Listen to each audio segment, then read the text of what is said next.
Buenos días, buenas tardes, buenas noches. Soy el estudiante Medrano Cabrera José Antonio y la presentación de hoy va a ser práctica preprofesional.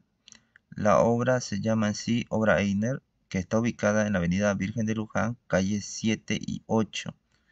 El director de la obra y el ingeniero encargado de mí es el ingeniero Jorge Trébol Morales. El área del proyecto es de 1037,03 metros cuadrados. Entre mi contenido, para el ítem número 1 vendría a ser el pedestal. En la introducción, el esquema de organización, los tipos de pedestales, el ítem, cómo se desarrolló en sí la fundación, las herramientas que se usaron, el proceso de ejecución, el equipo encargado de la obra, el presupuesto del ítem, mi perspectiva arquitectónica y como por último mi glosario.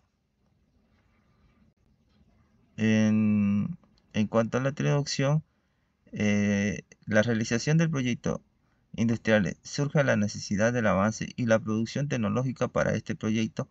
El cliente nos solicitó una nave o galpón para la realización de cortados y plegados de planchas de acero galvanizado en sí calamina, con la integración de áreas comerciales en la parte del frontis, o sea, en la fachada en el frente, más una planta alta para el hospedaje del dueño o encargado del lugar. Bueno, como introducción a los pedestales, aquí tenemos una foto de los pedestales que se desarrolló en el estadio Ramón Tahuicho Aguilera. El objetivo de estos elementos estructurales es permitirnos obtener claros y alturas amplias para un mayor aprovechamiento del espacio y sensaciones de empequeñecimiento al espectador. Eh, Estos elementos es una combinación estructural mixta, lo que lleva a decirnos que la fundación vendría a ser de hormigón armado, mientras que las columnas y el armazón vendría a ser acero. Estos van, como dije, ya van acompañados con hormigón armado y columnas de acero. En cuanto a mi esquema de organización, en los 1037,03 metros cuadrados, tengo distribuido la parte del terreno como es poligonal. Tengo el ingreso, la parte del obrador donde se instaló, donde acopiamos el material de árido, donde juntamos todos los escombros que vendrían a ser en esta parte, y nuestra área de armado de fierro en cuanto para todas las fundaciones que se fue desarrollando. E incluso tenemos un ingreso al terreno secundario, que cual conecta también es parte del dueño, pero nuestro ingreso principal vendría a ser la parte del frente, el que ingresa por la avenida principal.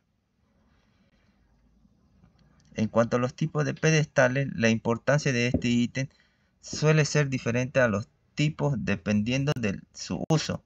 Entre algunos están como ser los pedestales decorativos. En la imagen número 1 tenemos los pedestales que son de soporte estructural y los pedestales ya prefabricados, esos que se suelen hacer en masa o en ambientes industriales, de su modelado eh, para producción. Ahora, pasándonos al tema del ítem, los pedestales de anclaje. Los pedestales de anclaje son elementos estructurales de fundación que transmiten las cargas verticales al suelo y soportan esfuerzos horizontales, por lo que generalmente están hechos de hormigón armado u otro tipo de material. Los pedestales, por ejemplo, el de la foto es de 30 por 50, por 50 centímetros. En cuanto a la parte de fundación, en el plano de fundación, esta, antes de desarrollar el pedestal, se lleva a cabo las fundaciones profundas, que vendrían a ser los pilotes, y las vigas de equilibrio para la transmisión o el soporte de los esfuerzos positivos y negativos debido a los esfuerzos que se dan Claro que antes de desarrollar la fundación profunda se hace un estudio de suelo.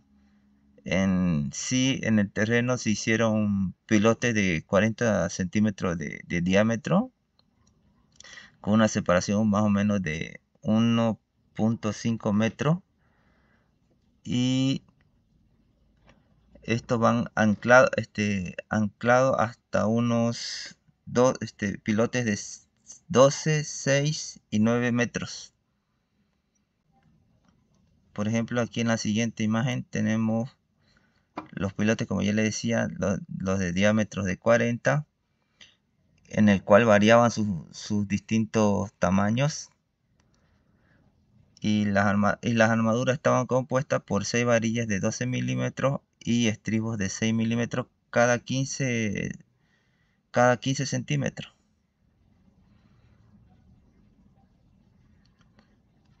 Y los pilotes en sí son elementos estructurales verticales de fundación profunda que reparten los esfuerzos positivos y negativos al suelo. Estos eran normalmente de H21, ya que la resistencia que nos pedían en el suelo era un suelo arcilloso con arena, y se propuso ese tipo de resistencia. En cuanto a la parte de vigas de equilibrio dentro de las fundaciones, estos son elementos de fundación que trabajan de manera horizontal, distribuyendo los esfuerzos a los pilotes. Estos generalmente están hechos de hormigón de H25. Aquí ya aumentó la resistencia debido a los esfuerzos horizontales. En sí, estos eran de 50 por 60 centímetros de alto, 50 de ancho y 60 de alto.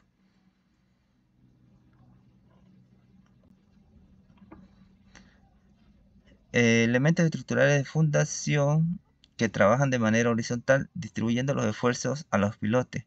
Estos generalmente eran de hormigón de H25. Aquí podemos ver cómo estaba el armado, el cajón de la viga de equilibrio, en los que en sí la armadura era de 4 barras de 12,5 milímetros en la parte inferior, y en la parte este,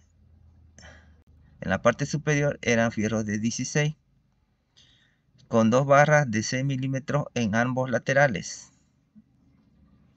y con doble estribos de 6 milímetros cada 17 o 18 centímetros, dejando barras dejando 6 barras aparte para lo que vendría a ser para la armadura del pedestal.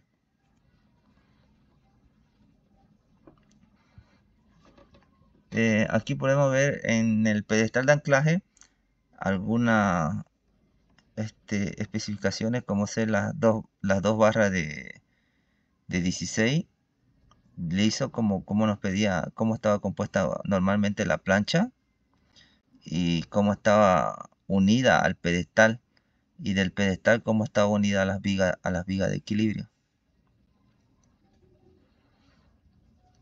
En cuanto al corte del pedestal, podemos observar las siguientes descripciones, cómo estaban compuestas. Por ejemplo, aquí en las columnas metálicas eran de 10 por 60 con perfiles de C de 10 centímetros por 5 por 15 y por 3. Estas estaban ancladas por tuerca y contratuerca con enroscadas y unidas y apretadas por arandela. Y en sí la plancha era entre 2 milímetros por 20 por 25 centímetros con un espesor de 12 milímetros.